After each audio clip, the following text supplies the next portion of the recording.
I've been in Uganda for very many years, and I believe Uganda is the place anybody should aspire to live in. We have good weather, we have abundance of food, we have abundance of employment as long as you look out for the right things. But Uganda has been hit in recent times with a stigma of greed, and it shows in everything that we read in the newspapers. It shows on television. It shows even when you're sitting down with people just trying to make ends meet. Everybody wants to bite off a piece that's bigger than what they deserve. That is Uganda's major problem in my eyes. If only we could curb the greed, if only we could share out that pie equally and of course responsibly, then we will be the best country on the planet.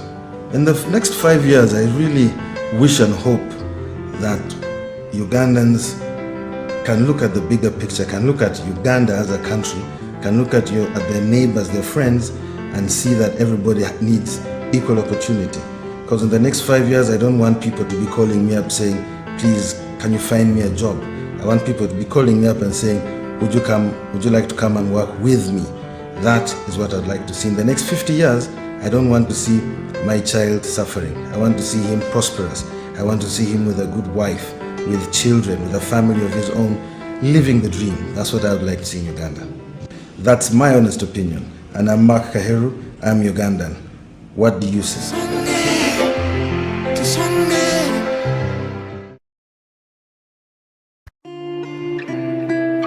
Young people at the moment are struggling to understand the older generation because times have changed. Technology has come in. They've moved on. Yes. We're the ones sitting back and wondering, what is my child on to? TikTok has surpassed WhatsApp. The other one I call, I never call it Facebook, it's Bookface. Why are you on Bookface? Dad, it's Facebook. Yes.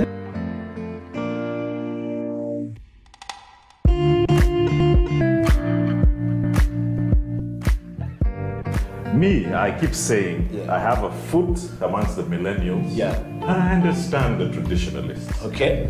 There's a song in the 60s, by the way, and in the 90s, 70s, where they're like, parents don't understand. Yes. Remember Prince? Yes. Prince.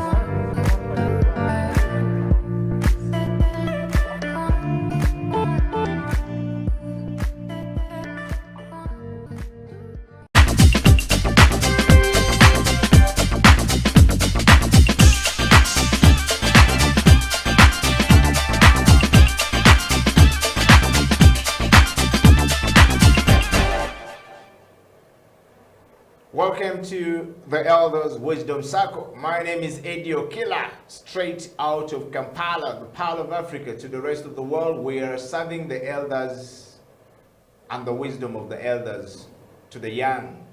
How are you all doing? All the followers and everyone who loves to chill and rock and roll with the elders. Welcome to the show. You will probably find this show very boring if you do not want to hear from the elders. If you're one of those people who say, they get into my nuts, they run me crazy, you don't know. Do not actually know what you're missing. You don't know how important is or are elders in our life. Sharing the heart of the elders at 54 years of age is the one and only Jaffa Raymond Amin, the son of the former President Idi Amin Dada. And just before we bring Jaffa on the show, I would like to tell you that the Elders Wisdom Circle on this day is very special. And the topic is, I am because we are.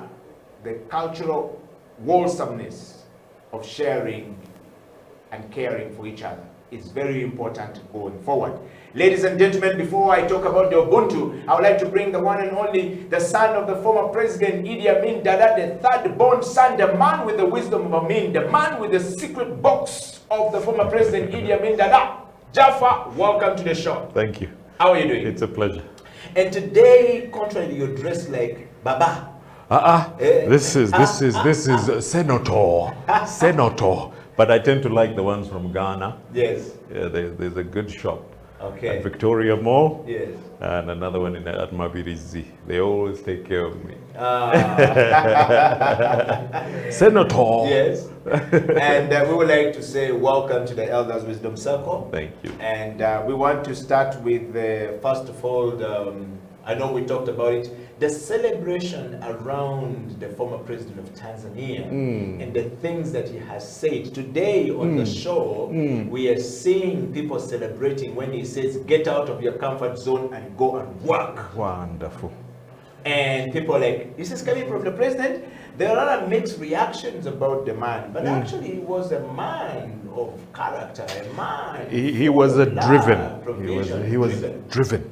Yes. And the drivenness, we don't ask this for everyone, but he had been suffering for 25 years with a heart problem. Yeah.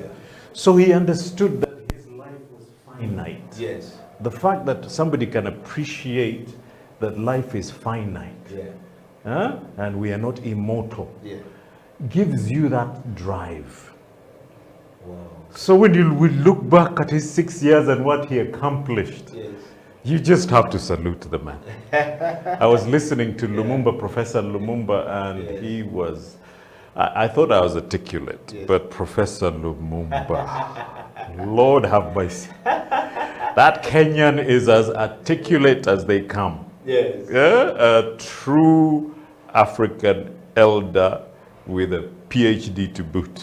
Wow. Well, Jaffa, I think that listening to all our elders and what has happened in Tanzania has been able to teach us a lot more. And if you're young and under the age of 40, 30, 25, 20, you need to be involved in the matters of our society, of our nation, going forward without having to insult the elders. You need to go to the elders and actually seek wisdom from the elders. And have a conversation with them.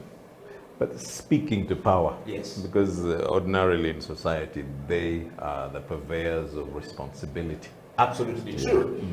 Jaffa today on the show, and everyone joining us from all across the world, we're live on Twitter, we're live on Facebook, we're live on our YouTube channel, and we would like to say thank you very much for being a part of the Elders Wisdom Circle, growing bigger and better every single day, touching lives all around us and bringing the healing of our elders to our generation all across the world. And to all our African brothers, the stories of elders in Kampala, in Uganda, in East Africa is the same in Ghana, is the same in West Africa, is the same in Central Republic, is the same in South Africa, is the same in North Africa. We must continue to be connected with the elders. I want to say this, Jaffa, that in the world today, Africa continues to remain the place with the preservative, true, authentic, preservative nature of nuclear family. Thank you very much. And Africa is still holding that mantle. The wholesomeness. Yes. Of the nuclear family is still holding in Africa. What does that make you feel like? Very proud, very affectionate about it. And I refuse to make the mistake the missionaries tried to instill in us, whether Arab or European, of learning to hate thyself. That's why I gave that beginning. Yes. Yes, and I want to go through that. I am because we are, the cultural awesomeness of sharing information and sharing ideas. Once you accept who you are, it is very hard for somebody to come and actually try to unhinge you from having that culture of sharing. You can have that drive to succeed, but it should never become the selfishness that we call the religiousness of narcissism. Wow. You know? Yes. Which is overwhelming us people at political level, at family level. The minute you hear a hint from your wife, you're selfish, what you did was selfish. You pull back and realize you have to get back to what is, read that statement again. Yes, and the statement is, I am because we are cultural awesomeness of sharing. But that part at the beginning. It's very important. And I think that elders should not stop their role of continuous education, continuous imparting of knowledge to the young going forward. That said, Jaffa, and to everyone out there, I would like to take you to the spirit of Ubuntu. An anthropologist showed a game to the children of an African tribe. Once upon a time. Once upon a time, as he stated. And he placed a basket of delicious fruits near a tree trunk and told them, the first child to reach the tree will get the basket. In the spirit of competition. Yes. We always think competition is good, but Yes. listen. Including when he gave them the start signal. He was surprised that they were walking together holding hands until they reached the tree and shared the fruit. The unexpected. When they look at savages Yes. and they see an almost angelic, unexpected goodness, wholesomeness. Wow. That And- was the moment of truth. Yes. And when he asked them, why you did that when every one of you could get the basket only for him? Self. I'd rather add for himself. Yes, for himself. That selfish thing. Yes, and they answered with astonishment, Ubuntu. They were actually shocked. Yes. How can a white man not even understand this? At the bedrock of values, of morality. Yeah. Ubuntu. My tribe says mutu when we're talking about mutu. Mutu. We say mutu. I say mutu laga. Yes. That man. Which is the same thing as Ubuntu. Yes. You know, languages are universal. Yes. And we got 54 dialect in Africa, and so Yes, really in Uganda. In Uganda alone, and so if Uganda alone has 54, if you put Half together of them are Bantu. Yes. The Buntu. Ubuntu. Yeah. And that's the spirit. And so he went to say, that is how, and so he says, that's how, that is how can one of us be happy while the rest are miserable? Remember, they're shocked Yes. at the immorality of the question. And they're answering it. And Repeat. they says, Ubuntu in their civilization means I am because we are together in it. That's sharing. Yes.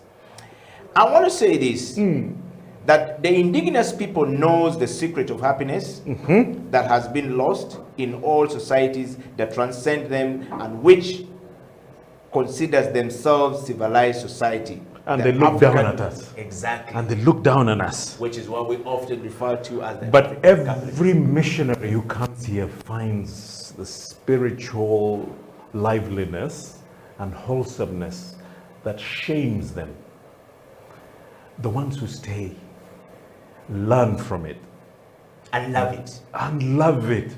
But there's some who keep coming and pressing, and they keep fighting about having a better education, but not learning from this story. Wow. I've had a similar situation. The first series we did with you, I kept telling you about this business of going to the village boastfully with your 50,000 worth of salt. I call it poisonous salt, poisonous sugar, poisonous processed oil, and feeling great at providing. Lo and behold, when you're returning at the weekends, at the week's end, they give you produce worth 500,000. When you get home and you're really offloading the produce, that Ubuntu, the sense of sharing, the appreciation for that salt, for that sugar, for that processed oil, the rewards are astronomical. And the multiplier effect is Ubuntu at its finest. And that's what actually pressed me to learn about ourselves, because I realized, my God, shame on you. What is your 50 when they can give you 500,000 in a week? Something that will last you probably for 1 month. Yes. Not going to Safeway, not going to ShopRite, not going to Game Store, not going to Carrefour, you know? But organic food that we consider expensive, that's the irony. Which is actually very expensive. It is, oh my God! Huh? So the irony of that Yes. is that the ability of our people not to realize the selfless sharing. yes, not to realize that what we are sharing selflessly is actually more valuable. It's Much because- more. Yes, it's 1,000 because times much more. the abundance of it here Yes. is given to us by the Most High. And That the soil thank you. represents. Do you know how we run away from rain? Yes. Some people told me, no, just stand in it and take it, soak it up. Yes. It's free. The Almighty gives us that Yes. freely. learn that is the sense of sharing. Yes. That God can say, abundance I have, and so receive. And people never talk about this, but I'm bringing a concept to this, and that's the reason I gave you that funny name at the end.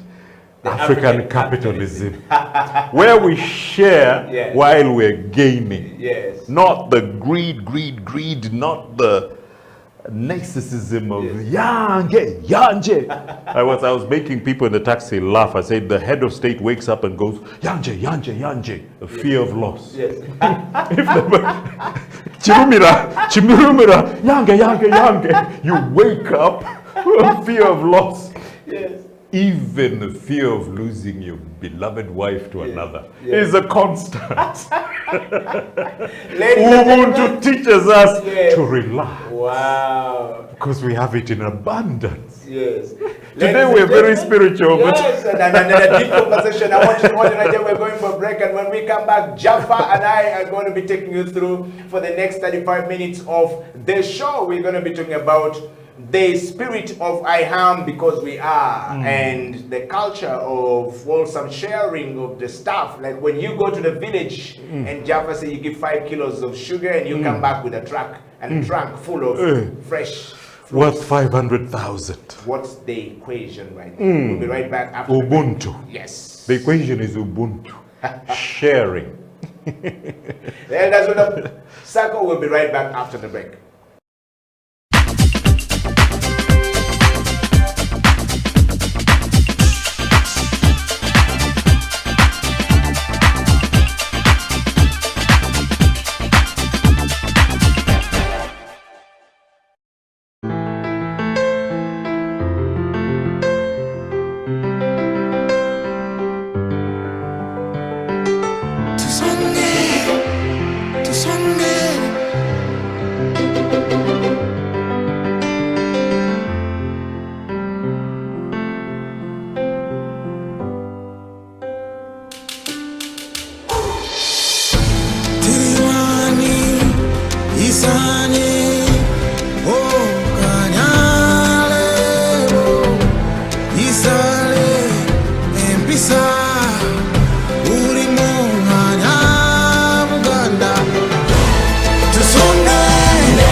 I've been in Uganda for very many years, and I believe Uganda is the place anybody should aspire to live in. We have good weather, we have abundance of food, we have abundance of employment as long as you look out for the right things.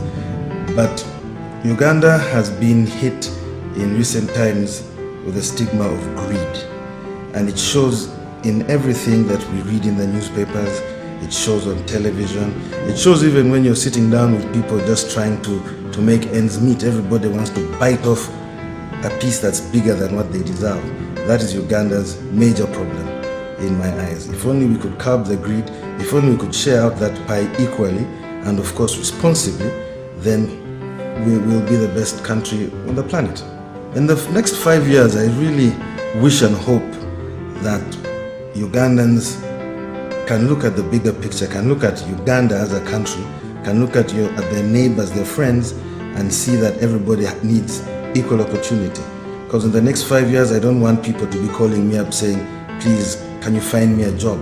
I want people to be calling me up and saying, would you like to come and work with me? That is what I'd like to see. In the next 50 years, I don't want to see my child suffering. I want to see him prosperous. I want to see him with a good wife, with children, with a family of his own, living the dream. That's what I would like to see in Uganda. That's my honest opinion. And I'm Mark Kaheru, I'm Ugandan. What do you say?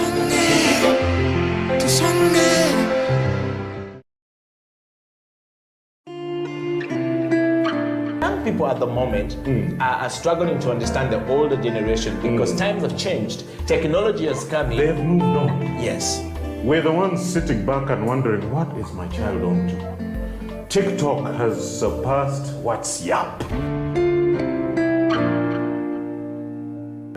The other one I call, I never call it Facebook, it's Bookface.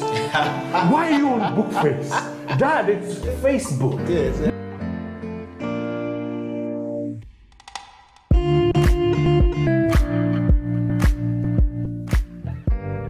Me, I keep saying, I have a foot amongst the millennials. Yeah. And I understand the traditionalists. Okay. There's a song in the 60s, by the way, and in the 90s, 70s, where they're like, parents don't understand. Yes. Remember Prince? Yes. Prince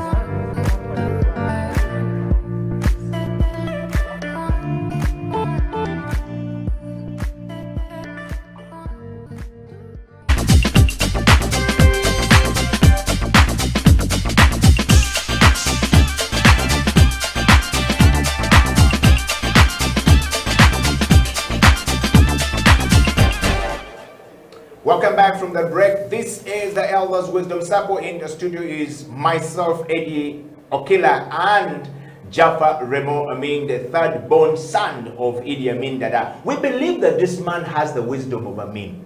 We also believe that Amin deposited some of his secrets, deep-seated secrets, on his third born son. Just like Jacob did it to Joseph at some point, and Joseph was the heir to the throne. Could this be the case in Amin's house? Jaffa, welcome back to the show. Thank you for that one. So we have to keep trying to break down the mystery behind Amin and you and the family of Amin with our 60 children. We don't know which one, but we seem to be guessing that you could be the best child. Can I give something to that point? Yes, yes. I got pretty angry about our properties not coming back to us. Yes. And I was really becoming forceful and wanting to live the high life back in Kololo, you know? Yes.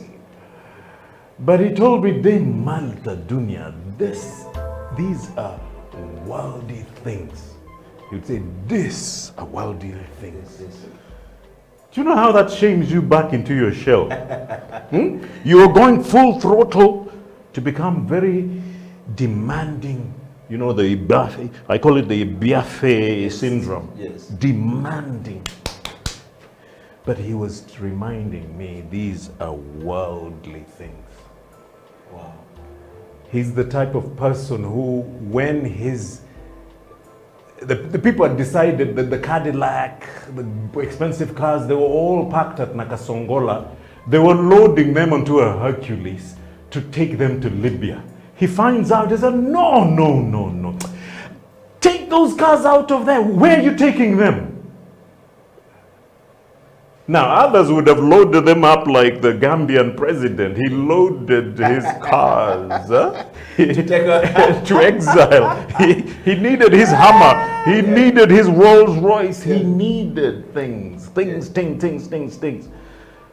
So sometimes my selflessness becomes a hindrance because I learned from the best who learned to let go. Yes. That's it, Jaffa. And we want to discuss the issue of I am because we are. Can you just break this statement to us? Ubuntu keeps saying I am because we are. Yeah. Can you just break that up right now for us? Without that 1%, we wouldn't be. My parents are me. I am my parents. The day I get my degree is the day I start looking down at my parents who sold their goats to take me to school. Dug themselves. That is the moment where instead of embracing them, we tend to start becoming very, for me, I have my books moments. If you can understand, I am me because we are. Yes. That keeps you in check. Me being told by my mother, you like your stepmothers, but I'm your mother. She was basically trying to say, they're classier than I am, but I am your mother. Yeah. Once I get my faith to another level, I shouldn't be acting like an Arab. I am forever African. Huh? Comes back to the same statement. I've seen pastors who go for 2 weeks to America, and they went to saying God, they come back saying God. 2 weeks of transformation. The day you forget who you are. Huh? The man of God. I'm like, what happened to Gordy? Yeah. God! Yes. Is he another person? Yes. No, we're talking about God. I'm like, you just went 2 weeks. Yeah, but you speak like British. Yes. For me, I'm American. God! Yes. I'm just trying to say that this statement is so important in identity. Please put that stop. Let's put that up there so that the guys can see it. It's I am because we are. Yeah. The cultural wholesomeness of sharing comes in you knowing who you are. Those children chasing the chicken just before you set off for Kampala, they bring it with all the, like Chicken George or Rambo.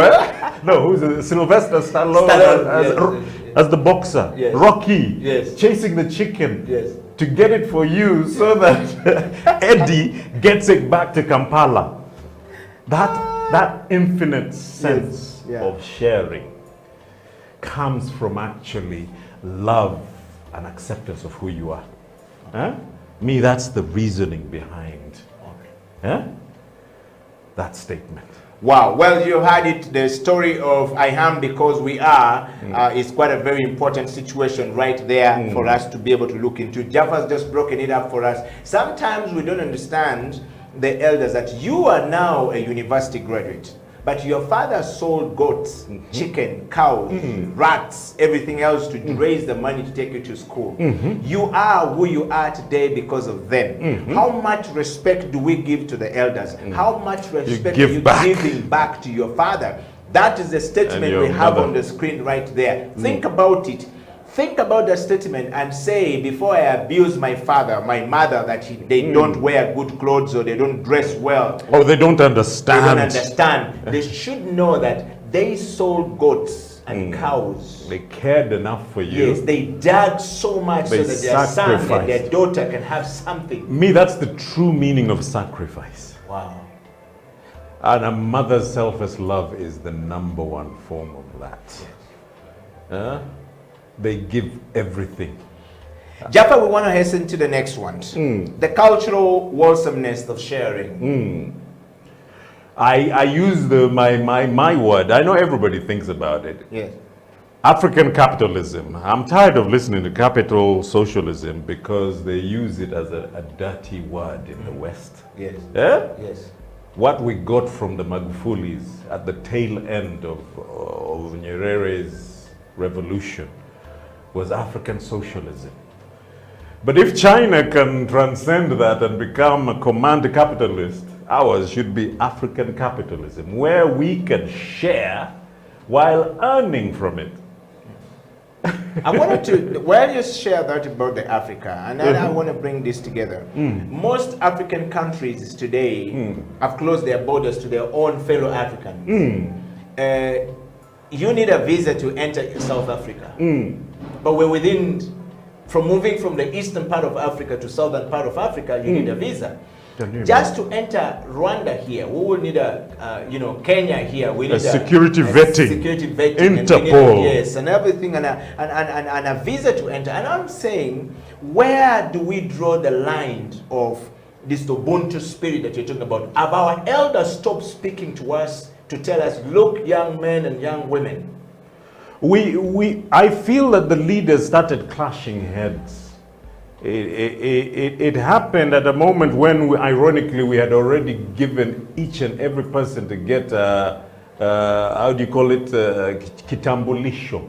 I don't know how Baganda call it, but the ID card. Yes.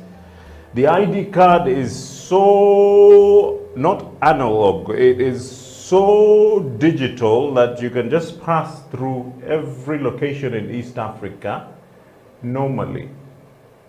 But then we introduced the East African passport, and I realized that, but that is just a duplication of the ID card that has the same biodata, you know?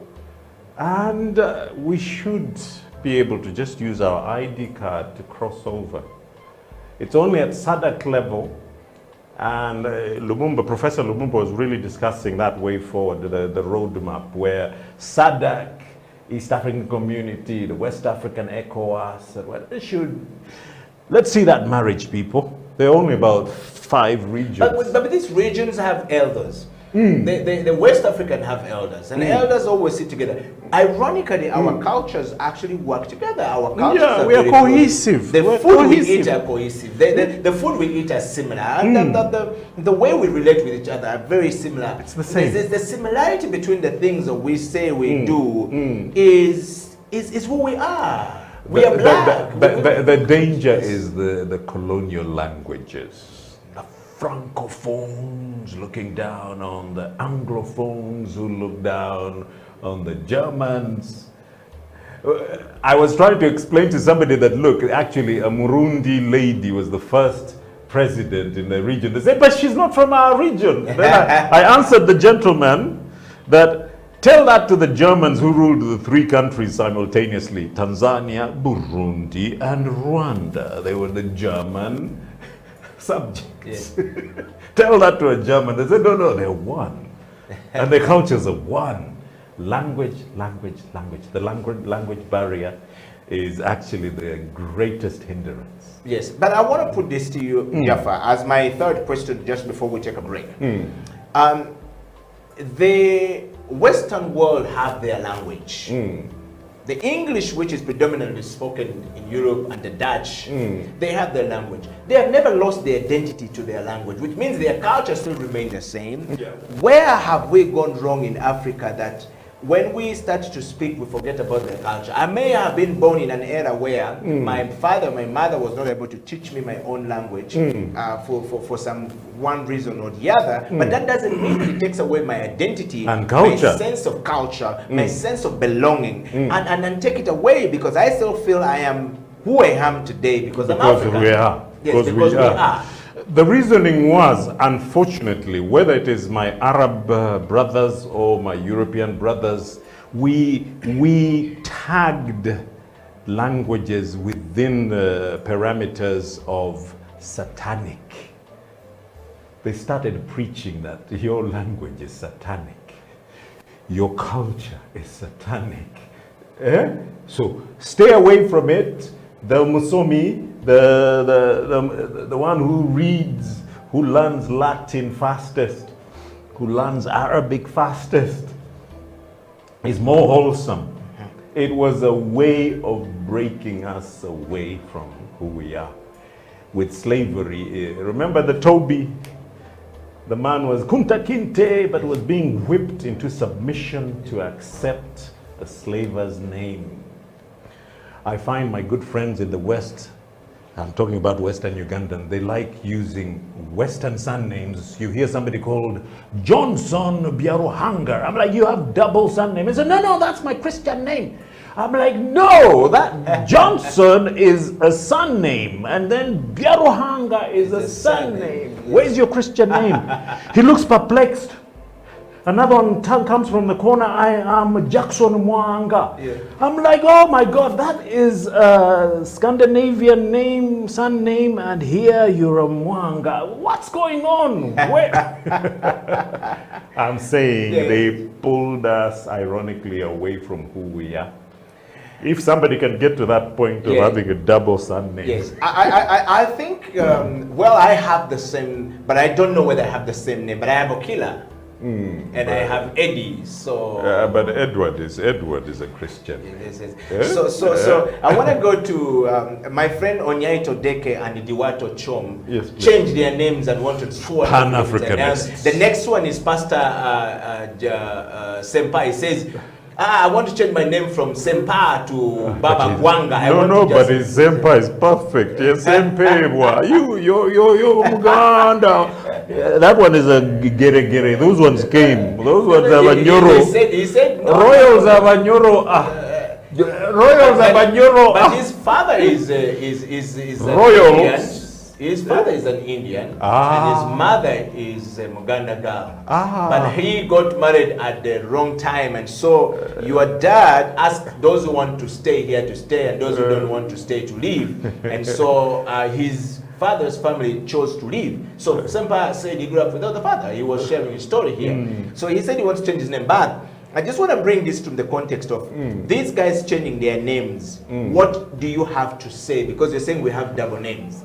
I have double names. Yes. The whole notion of questioning my identity as a Ugandan comes from seeing Idi Amin. Those are two Arab names. Yes. Jafar Amin. Those are two Arab names. Yes. Everyone in Bombo has Muhammad Hussein. Yes. Until you quantify yourself as Remo. Yes. Dada. Alemi. Yes. My name is Remo. My father's name is Alemi. My grandfather's name is Dada. Yes. So I'm in a good place as Okila. You're in perfection. Now, the Northerners have that important point. So-called Muslims from West Nile will always have that third name sitting in the middle, the balance. Yes. The Remo, Jafar Remo Amin. Yes. So my identity is sitting smack bang in the middle. Wow. Yeah. So how do you get your identity now to put it back from where now? My point is, yes. I don't want to hear people saying, "Don't use that that savage name," or "Don't use that that abominable name." Some people would. Somebody saying, "Oh, my name is Jafar Ondoroma." What's your other name? Amin Ondoroma. No, out. No, there's some people. My grandfather has arrived. My grandfather, Yes. Rajab. Yes. We don't say uncle or great uncle. No. One father was called Rajab, the other one was called Amin. Yes. Every time my grandfather would wash ablution and get ready to go to the mosque on Friday like we did today, villagers will come and say, Yango! That's his name. Yango! He said, don't call me that savage, abominable name. He'd go back and take ablution. He would end up doing it 5 times. But the villagers were having a ball. They were having, including his daughters. Yango! Astaghfirullah. That's like I seek refuge in the name of the Almighty. How can you call me that abominable name? Yango? Ladies and gentlemen, that's where some suckers go for break, and when we come back, Jaffa will be able to conclude the show. This show has gone bananas. And sweet potatoes in Africa. We'll be right back after the break. This is the Elders Wisdom Circle. Being comfortable with who you are. Yeah.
been in Uganda for very many years, and I believe Uganda is the place anybody should aspire to live in. We have good weather, we have abundance of food, we have abundance of employment as long as you look out for the right things.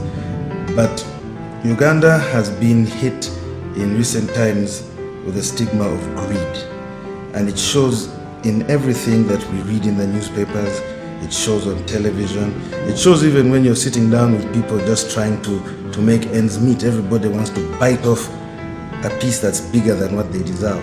That is Uganda's major problem in my eyes. If only we could curb the greed, if only we could share out that pie equally and of course responsibly, then we will be the best country on the planet.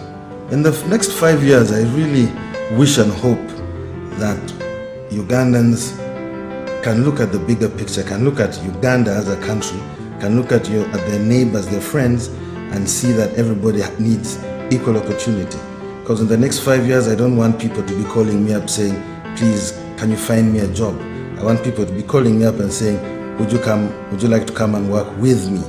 That is what I'd like to see. In the next 50 years, I don't want to see my child suffering. I want to see him prosperous. I want to see him with a good wife, with children, with a family of his own, living the dream. That's what I would like to see in Uganda. That's my honest opinion. And I'm Mark Kaheru, I'm Ugandan. What do you say?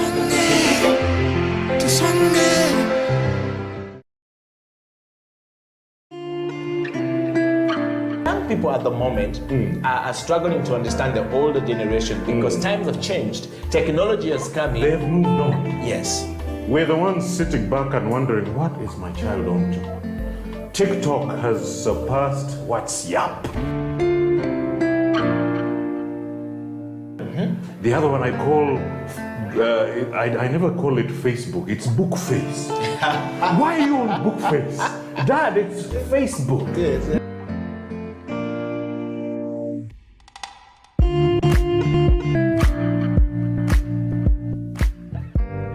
Me, I keep saying, I have a foot amongst the millennials. Yeah. And I understand the traditionalists. Okay.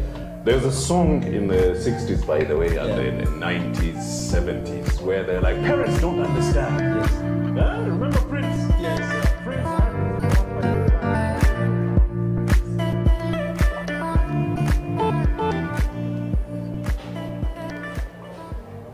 This is the Elders Wisdom Circle. My name is Eddie Okela and welcome to the program. We are talking about the elders' wisdom. The elders' wisdom. Do you have elders in your life? Do you have elders at home? Do you listen to your elders? Elders means those who are 50 and above. They have seen more life than a person who is 50 below. 50 and above, even if they're 4 years like Jaffa, those experiences of 4 years are greater than the person who have not reached there even by a quarter of it, right? And so don't think that a 50-year-old is very young. No, 50 plus is an experience that needs to be shared with us. If somebody is older than you by 10 years, take time and listen to them. And listen to them carefully because the experiences they've been through in life are greater than yours. And they might save you from more trouble than good. All right?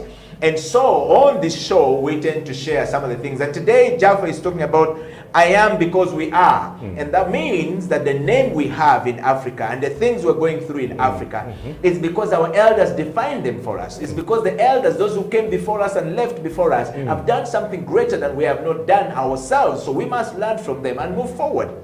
Therefore, the foray into the elders' life needs some really great insights. I would like to welcome Jaffa back on the show. Thank you. And Jaffa, we're going to hasten to the close, and I want to take you to the wisdom of our elders back in the days. Taught them how to survive when they go to hunt. And they hunted, came back, put the meat, roasted it, and kept the dry meat, not in the fridge, but in the granary. Yeah, and properly roasted. And always dried. wrapped inside the banana leaves or And put dried. in the pot and dried. Yeah. And they will pick it up. Now we're living in the eras of fridges, refrigeration, all right? I'm not saying it's bad, but I'm saying there was some wisdom we had there. They had granaries where they will put bananas, okay, cut and kept there, or millet was be put there. All across Africa, you'll find the same, Setup. behavior. Yes, Setup. setup. Okay, we'll get sweet potatoes, we slice them into whatever, into small pieces, and then we preserve them, and then we keep store, it, yes, storage. store it. Yes, what we call food security. Exactly. So food security in Africa has always been the wisdom of the elders. Yes. Now And the our food mothers. security and our mothers. But now the food security in Africa is being said that you need to get this crop because your soil is going. Where does that leave us? Where are our elders to speak sense to us to say, yo, young, slow down a bit. This is how we did it. But that culture has disappeared. It has disappeared in this way. Let me give you what even taught us in the first place to start preserving. We used to have selfish hunters who would go, and you always, because of the greed in humanity, you'd always go and seek the one-ton buffalo. It is so easy to put down a one-ton buffalo. And it is so easy with greed to slice it open and start roasting your favorite liver and chopping off one leg. But lo and behold, if you had not come with a crowd of your people, helpers from the village, by the time you get back to the village, the hyenas would have feasted on the 1 ton, or the 950 tons left in the wilderness. So it taught them to actually bring the wives, 20 wives, sisters, and other helpers to come and share and transport the benefit of their sweat. But in the beginning, it was constantly fighting off animals that would want a share of whatever provisions you have actually brought sustenance to the area. Yeah?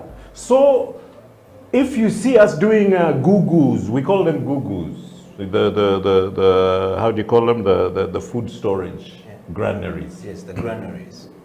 That taught us that sense of preservation. By the way, we want to just say to people that the granaries that we're talking about here no longer exist, but the elders' wisdom circle is going to go on a hunt to find the granaries, whether in Western Uganda, Eastern Uganda, Northern Uganda, then wherever we find that, or in Central Uganda, we want to show you what the granary looks like.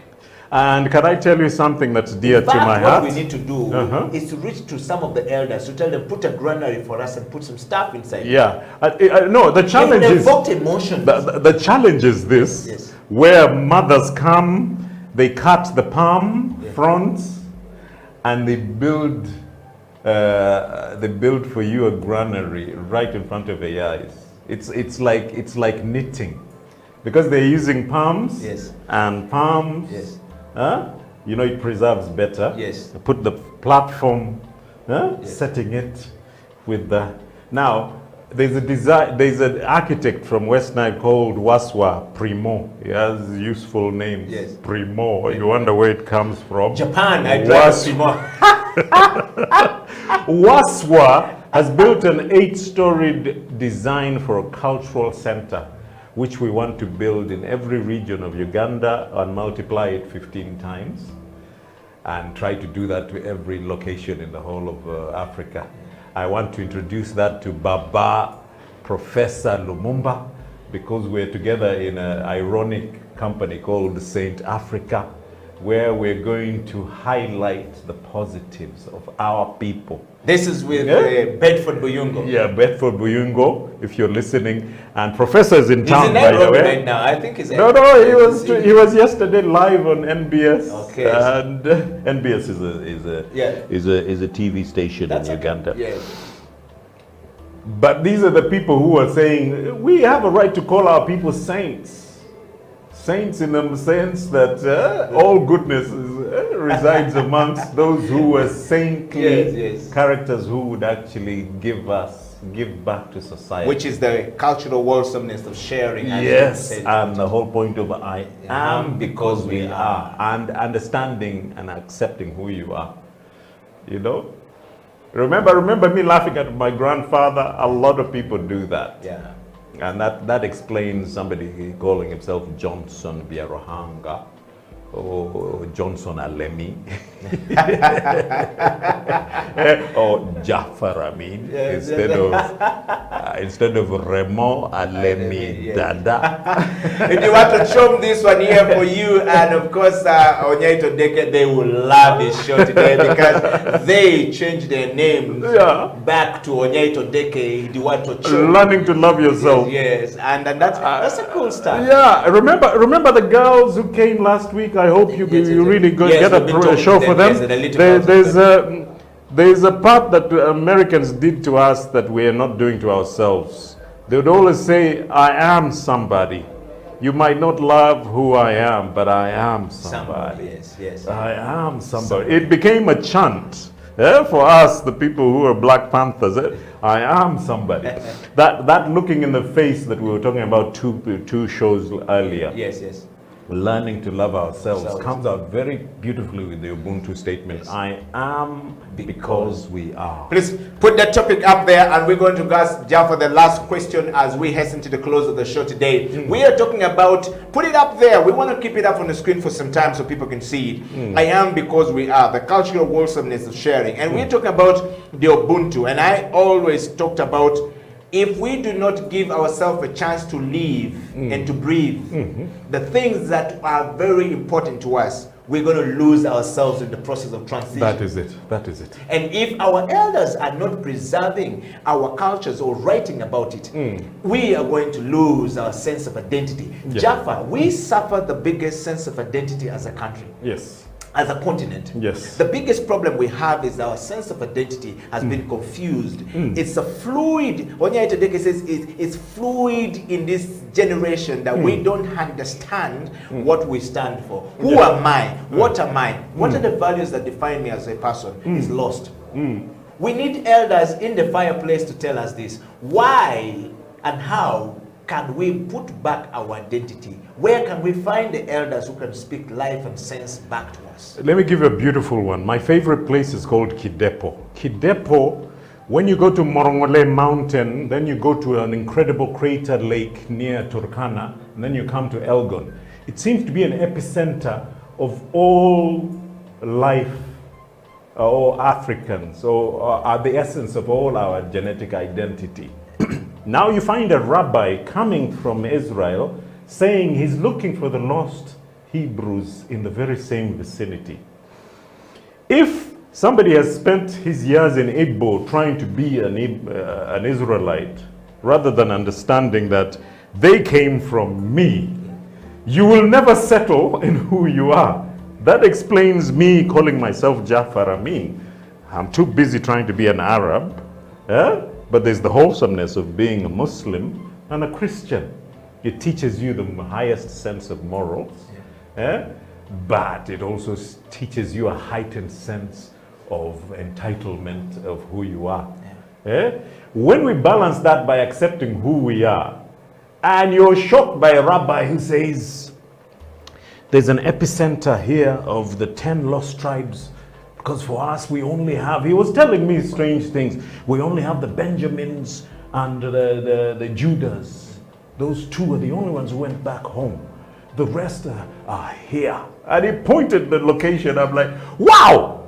Science also teaches that the same thing, that the same location is where the highest concentration of genetic makeup of the whole humanity. I'm like, I am because we are. That is the moment of accepting. I saw that in the 70s with Jamaicans. Do you still live in trees? I'm like, what? I said, where did the Queen live when she came in 1954? Oh no, we have the biggest tree here. And the Queen, she had to climb up a rope to enter the tree to live. They said, oh, you're jiving, you're joking. I said, now you get it. Of course we live in houses. But it's the same thing with Americans. Yes. They're beginning to start accepting and getting African names. Yes. It's not so much the Muhammad Ali's ironically getting Arab names. They're now understanding that no, you need to be called Odongo. Opio. Opio. Sumuga. Sumuga. Odompeng. Yes. Odonkara. Yes. Adrapi. Woo! Remo. You know, they're beginning to understand that those are not dirty names, names with a history and a culture. And that's our identity. Well, they're quick to aim at Ethiopia, and I'm like, no. You're straight from the Wolof. You look like a typical man from the Angola. Yes. You know, you can just see it in their faces. You know the way we identify each other? Yes. With Americans, it's quick. Look at Shaq. Yes. Shaquille O'Neal is a typical Dinka. He can't move away from it. He's a Dinka. 3-1-1. Now, we can tell that. Yes. So when they come and learn to listen, I have friends who come, superstars by the way, they come and sit at the source of the Nile. Yes. And they're like, Jaffa, we're going to fly in, play. You set up a landing strip here. I said, Madvani has one there, but it's only for sugar. Yes. But can you imagine the history? Why should only Ghana get the return back to Africa when there's the source of the Nile in Uganda? Ajarova, are you listening? Half Italian you? That is it. The return back to Africa. Yeah. Americans are loving Africa. It has nothing to do with Obama, but he's accepting his Jaluo-ness. That sense of acceptance. Our elders understanding this. The elders taught us that. Believe you me, I came back at age 24 and I was talking through my nose. Clipped English. Wow.